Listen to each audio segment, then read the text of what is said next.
guys, welcome to my channel. My name is ReadingBear and I hope you are ready for some more stories. And today, we'll take a look at some new entitled people content. If you enjoyed my content, please don't forget to subscribe to my channel and post some bear emojis in the comment. And now, let's dive right into the stories. The first story is titled "My New Coworker Hates That I'm Good at My Job, so he's trying to harass me into quitting." Bit of background, I've been working at the Big M for 6 months now as a drive-thru cashier. I, 19, am transmasc and very neurodivergent. Until this last Friday, literally nobody cared since it was never relevant, and at the end of the day I'd been doing my job well, so why should my private life matter, right? Allow me to introduce Kyle, not real name. Kyle, as of when this is posted, has only been working at my workplace for 1 week. Last week, when he started, I happened to be sick. Due to this, the first place he was trained at was my regular position so he could be backup when I was gone, exactly like I was when he started. This week, when I returned, I naturally was put at my normal spot. Now, something to keep in mind is that the spot that I work at in the building is the least physically intensive of what you could do there. In contrast, it is the most mentally demanding spot in the building. As for the best performance, you have to take orders for drive-through customers on one of the lanes, accept payment from all customers, making sure not to incorrectly have them pay for someone else's food, and make sure customers' orders are correct in general. Oftentimes, you would be doing 2 things at once, otherwise customer wait time skyrockets. Over the past 3 days, here is what he has done, in chronological order, that I have witnessed. Hit on a girl coworker while standing uncomfortably close to her, only for her to look back at me, visibly uncomfortable. As we both laugh in that, "holy crap, please go away," kind of way. This was literally the first time I'd met him.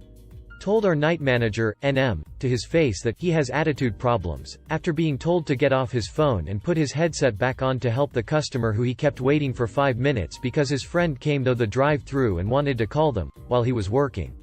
Asked me if we have X item from the menu. I ask in return, "Are you able to select the item?" He responds, "No." I tell him, "Okay. That means we don't have any." He replies, "I don't think so." Ask, "General manager's name." Confused, I repeat myself. "If you can't select the item, and the icon says unavailable, it means we don't have any. You can't sell an item we don't have to the customers. You don't need to ask, GM, for that." After half a second of silence, "You're annoying." And then he proceeded to ignore me for the rest of the day. Asked me to get a box of barbecue sauce packs. I obliged, regretfully. After I brought a newly opened box of sauce, he demanded, not asked, that I fill the sauce containers for him. I said no, I had to take orders for cars that were waiting in line. He demanded a second time to fill the sauces, more forcefully. I snickered at him, said no again, and went to take the orders back at my spot. While I was walking away, he called me slow, then later said I was lazy. Same day, later, "It is time for me to go on break." As he was my backup, he was to take over while I go eat something. As I'm inputting my start break into the system, he turns to me and says, "So, what makes you think you're a man?" I stopped, and stared dead at him. After I took a moment to process what he said, I see him looking condescendingly at me, expecting a response. "I just am?" I looked flatly at him, already done with his crap. "What about your hair then?" "I've been growing my hair since 6th grade. I literally have the longest hair of anyone I know, and I'll be damned if I were to cut it off just to please some dick's need for gender norms to be upheld and be trans enough." I reply, "You know I'm not the only guy here with long hair, right? This is truth. We share a cis male coworker who also has hair longer than some girls. The only difference between the two of us is that I have terrible beard genetics, so I don't have one, while he does." This pretty much ended the conversation, as I just left after saying that to go eat my food. By the time I got back, his shift had ended, and so I told NM what he said to me. NM, also already done with his crap, as previously shown, said I should have told him right away so Kyle could be reprimanded harshly and swiftly next time. Lastly, he, unfortunately for me, saw me heading out of the bathroom. He took that as an opportunity to openly complain to anyone who was within earshot of me that he was uncomfortable that he had to share a restroom with a mentally ill girl. And that she shouldn't be allowed to work here because she has problems and isn't fit to work. Yes, he made absolutely sure to emphasize she at any chance he got. When not one, but two managers on shift told him he was behaving violently out of line, he had the audacity to say again, "Well, NM has an attitude problem. He hates me and treats me awfully, so it's not my fault I'm upset." As if being told to do his job is on the same level as being rampantly bigoted towards, by his own logic, an unrelated party. Because of this, he was told either to apologize to me or go home. He refused to apologize, so he was told to leave. Even further, rather than be concerned about apologizing to me, he was more interested in if he could still get his free meal before we leave. No. Now as far as I know, I've taken on the worst of his behavior consecutively. But by no means is my side all of it. Other coworkers have experienced low-key sexism, general discomfort, straight-up sexual harassment, and/or his holier-than-thou, do-what-I-tell-you-to mentality. The only reason I'm his main target is because I seemingly took his favorite spot to work, be on his phone, at. I may or may not update depending on how the situation unfolds, but as of now we can all guess what will happen soon. The next story is titled "Am I the A-hole for calling the cops on my neighbors for blocking half my driveway, again?" I live in an awkwardly shaped cul-de-sac that if you park a certain way near my house will block half my driveway. Not a bit, like right in front. I have a car that sits low by design, and I need the entire width of the driveway, so the car doesn't bottom out. The rest of the entire street is always open. My new neighbors who drive 75, F, 17, F, and non-driving 95, F, moved in 7 months ago. They and the same visiting family and maids have repeatedly blocked half the driveway because it is convenient for them as it's closest to their house. Usually, it's for a few minutes but times it's been hours. It's literally an extra 15 seconds for them to park correctly. I've asked them not to park there, have been super friendly and advise where else they can park. 99% of the street is open. In an emergency this is a problem, but I also don't want to ask permission to use my own driveway. At least 4 times I've found a car there and had to find the people group to move it, and then we have a nice polite conversation about it. And it's always the same 2 to 3 groups of adults that do this even after several very friendly curbside meetings with them and the family that regularly visits. Sunday, I needed to leave in a semi-emergency, and they parked there again. I texted to ask if they could move and this time was very direct about not parking there. 30 minutes went by with no response. Saw one of the visiting adults who have been told twice about this leave and they did not tell the other car to move, which is her daughter by the way. So, I called the police who showed up 10 minutes later and told neighbors to move as they are parked illegally and will be cited. 1 minute later they move the car and I leave, and the 80, F, gives me the evil stink eye but I didn't look over, wave or acknowledge her as before. I have no malice in my heart, but I don't care to continue any further relationship with them and want them to fully respect my boundaries at this point and will enforce them as necessary. Am I the a-hole? Comment said not the a-hole, they repeatedly ignored your legitimate requests. They got what they deserved. Can you check with your town's traffic department to see if there is something they can do that would help? Like no parking signs or a yellow painted curb.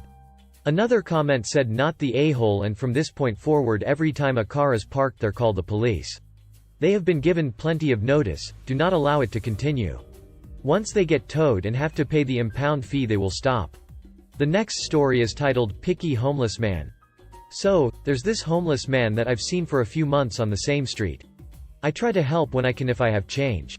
But today I saw him shivering, it was cold, and I felt really bad that I didn't have change on me.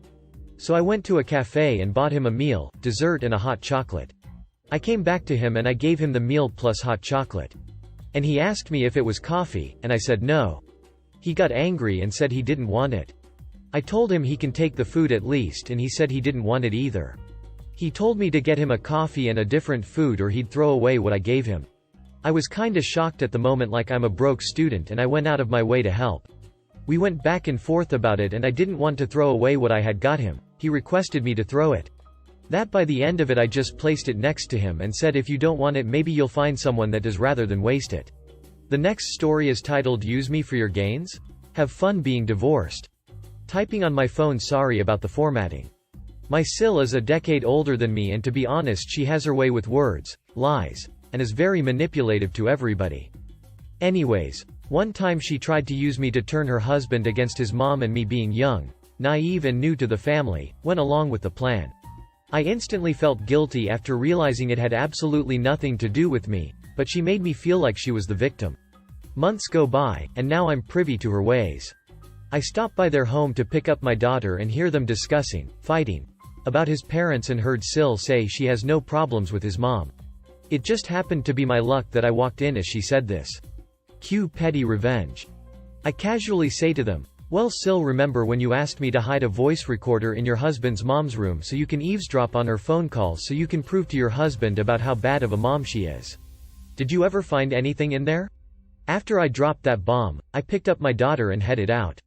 I just wish I was there to witness the aftermath and the embarrassment on her face. She hasn't talked to her sister, my wife, and myself since. The next story is titled That Time a Drunkard Flooded Our Hotel. I've told a lot of stories here that almost seem like big fish stories, but this might be the one that takes the cake. Last week of January 2018. Absolutely frigid. That was the winter I learned that Celsius and Fahrenheit intersected at -40 the hard way. That was a bad week for me all around. My grandpa had just died, and I hadn't yet started antidepressants, so you can imagine where my mental state was. As said before, I'm the full-time night audit, but I work weekends because it's easier to keep alts when they don't have to work weekends. It's the last Saturday of the month, it's a balmy -20 outside, 28 for all you Celsius fans. I'm in the back, folding laundry and watching videos on my phone. I get a call on the house phone. Noise complaint about some kids running around the third floor. I go up, and find a man and his partner arguing. The man is incredibly drunk. It's their kids running up and down the hall making noise. I ask them to rein their kids in and head back downstairs. Nothing out of the ordinary so far, but y'all know what's going to come next. About an hour later, I get a call, saying that there's flooding in the third floor. I was perplexed by this, but figured that someone had clogged their toilet, so I go up with a plunger. I get up there, and find the hallway quickly turning into a lazy river as water gushes from the room that the noise complaint had come from. The family had booked it from the room, and left the door wide open. The drunk bastard had ripped a fire sprinkler from the wall in anger, and the pipes were already under a lot of pressure from the intense cold. Water was gushing like a geyser from the hole. I had to go downstairs and call the fire department. People were panicking. I don't think I was in the most calm mindset either. My attention was divided 100 ways. People complaining, not wanting to go outside in the cold, despite water now pouring from light fixtures like some kind of deranged water park. I saw water was starting to drip on the computer monitors, so I grabbed trash bags and covered them up. I saw the water was starting to pool on the floor, so I grabbed laundry carts to put under the bigger leaks and tried to mop up the water. I tried hunting for the water shutoff valve, but I'm not maintenance, so I had no idea where it was and so many people wanting my attention. It was just me there after all. A certain travel agency monopoly we all hate was calling me and asking if I'd refund their clients. Lady, the situation is so much more claimant than you realize. I cried in exasperation. That is my most vivid memory for some reason. I guess because it's the first time I'd ever used claimant in a casual conversation. Honestly, I kinda wanted to say we were gonna charge double to anyone who was calling them now of all times, but I said it'd be up to the manager. Finally, the fire department, manager, and the AGM, who was the real manager in everything but name, came and helped me get a better handle on the situation. Shutting down the sprinkler system and cleaning up the water. At that point, ceiling tiles were falling from the ceiling and almost hitting people, despite me asking them multiple times to go outside. I paused for 5 minutes to have dinner, just a microwave mac and cheese dinner, and the head housekeeper who arrived by then got incensed and asked me why I wasn't helping work. Thankfully the AGM backed me up and told me to finish my meal. Breakfast that day was some donuts from the local chain bakery. I went home exhausted and sobbing. It was one of the most miserable experiences of my life. Even recalling it now makes me tense and angry.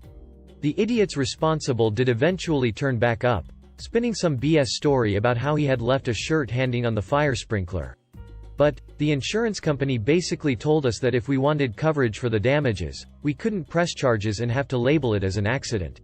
I surprisingly came off looking a lot better than I felt. Despite my internal panic, people apparently thought I kept my cool.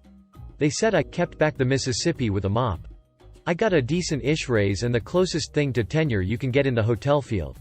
The phrase, "I wouldn't wish this on my worst enemy," gets tossed around a lot, but yeah, that describes this pretty well. Between the water and the freezing air, it felt like I was on the Titanic. I still work here too, despite all that. I guess it's hard to have a night worse than that. The next story is titled Creepy Front Desk Calls. I'm a 21-year female who works night audit. Great idea, right? And just about 15 minutes ago I got a pretty creepy call. Less of what the guy was saying, and more the cadence and tone of his voice, but I recognized it. He called once before a couple weeks ago claiming to want to book a room for him and his daughter. He kept asking if she would like the things he was going to give her. For example, he was like, "I wanted to put rose petals all over the room and bed. Do you think that's too much?" Or how he wanted to order her champagne, etc., etc. The questions were endless and pointless, but God, his voice was creepy. And of course he didn't book anything, was probably never planning to. Eventually I got out of the phone call thoroughly freaked out. But luckily that night I was training a newbie, so I wasn't too scared. Anyway, he called again tonight claiming to be a male stripper and asking random questions like if we were throwing a surprise party or some crap. I shut the conversation down pretty quickly but didn't drop my customer service demeanor. It doesn't feel like a prank call. I have a feeling it's one of those freaks who jerks off over the phone, but it's so violating. I'm alone tonight, and of course the past 2 weeks our parking lot and building cameras have been out, so that extra layer of protection being gone is frightening as well. I know it's probably nothing except a weirdo at home, but I can't shake the creepiness. In the moment I wish I could quit and go home. The next story is titled Lady Takes Over Our Order. A couple days ago, my mom and I were driving home after 9 from a fundraiser event I helped create and participated in. The event went amazing. I was setting up since 1 p.m., and I haven't eaten since then, so my mom decided to treat me to DQ. We got into the drive-thru and I ordered what I wanted, when before my mom can order, this woman intercepts our order. My mom is a giving and kind person who did a lot for the community in the past. I also didn't know what this woman looked like until we were at the window. She did not have any indicators that she was homeless, all she had was her tiny purse that was brand name. I do believe she was under the influence because of behaviors she exhibited. Begged my mom for a blizzard. My mom relents and agrees, so the woman ordered a detailed blizzard. Intercepts again, "Can I please have a burger?" She pressured my mom into saying yes. Can I have the with bacon? Honestly, at this point I was shocked with disbelief. My mom did order. The order came to twice what ours would have been. She walked with us to the window and hid around the corner. My mom talked to her for a bit. DQ always takes a long time to make their food. The cashier comes and after paying hands our drinks, which she snipped the blizzard out of the cashier's hand as if we would double-cross her. The cashier's face was priceless. She gave a look, we nodded. She gave us our bag and passed the other woman's order to her. I don't know how she knew. Anyways, my mom said that because of my fundraiser, she was in a giving mood. I said she was lucky you have a heart of gold, because any other person would have said no and possibly given her a piece of their mind. If you enjoyed the video, please subscribe to the channel and post some bear emojis in the comments.